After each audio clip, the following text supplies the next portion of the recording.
Hey everyone, welcome back to Duffy's Box.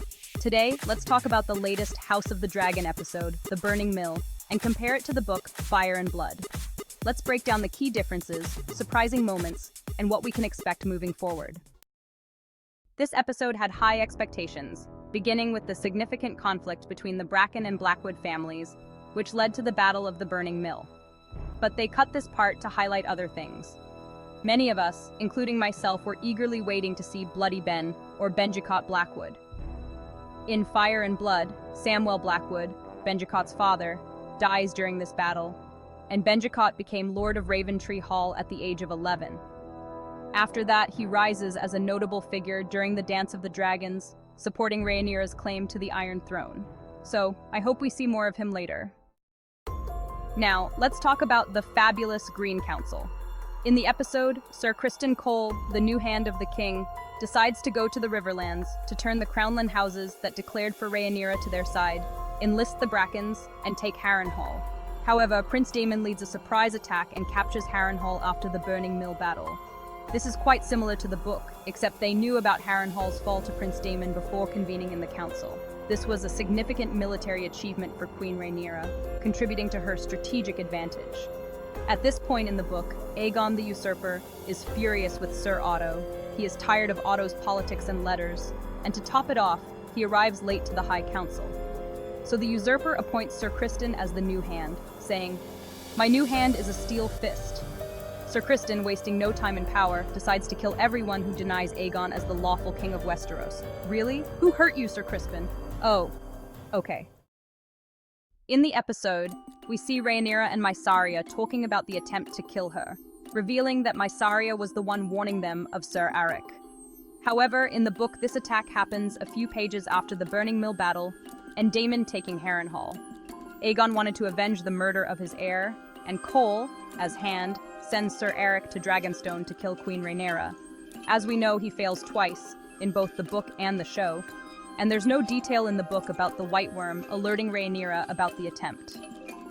During this time, we cannot appreciate Queen Rhaenyra much as she is still deeply affected by her recent losses. Our queen sending her young sons away is something that happens later in the book. After a few, flamey situations, I won't say anything. I'll try to behave.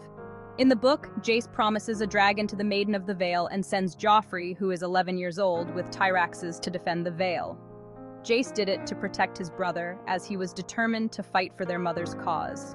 As you can see, is quite similar to the TV show. Rhaena goes with him bringing 3 dragon eggs. Could it be Drogon, Rhaegal, and Viserion? In the A Song of Ice and Fire book series, the dragon eggs are given to Daenerys Targaryen as a wedding gift when she marries Khal Drogo. Illyrio Mopatis, a merchant from Pentos, is the one who presents them to her. Prince Jace also sends his younger brothers, Aegon and Viserys, to Pentos, where the prince of the city agrees to foster them until Queen Rhaenyra secures the throne. When Daemon arrives at Harrenhal in the episode, we see a woman there. Based on the book, I'd say she is Alicent, Samwell's sister. Known as Black Ally due to her dark hair and fierce personality, she was considered a witch due to her mystical abilities. Don't judge me, but when I saw it, it reminded me of a Roblox character.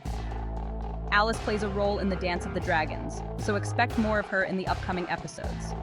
Just for the record, in Fire and Blood, there is no direct relationship between Alice Rivers and Prince Daemon Targaryen, but in the episode she is the one manipulating and causing him hallucinations, that's for sure. But I won't give any spoilers, unless you subscribe and convince me otherwise. Dragonseeds? The episode has been hinting at this bit by bit. So this guy must be telling the truth. Don't let his gray hair fool you or others without hair. Anyway, let me explain to you a bit of these dragon seeds. House Targaryen always had a custom of marrying within the family, but some sought pleasure among the women living in the villages below Dragonmont, until King Jaehaerys revoked this practice known as Rite of the First Night. These rewarded bastards were said to be born of dragon seed. Even after the end of this practice, certain Targaryens continued spreading their seed in Dragonstone. These dragon seeds would be recruited and would have their importance and impact during the war. Let's talk about the unnecessary scene of Queen Rhaenyra and Alicent meeting face-to-face in King's Landing. This part isn't in the book, but I'm in the mood to explain the prophecy. In A Song of Ice and Fire, the prophecy of the prince that was promised.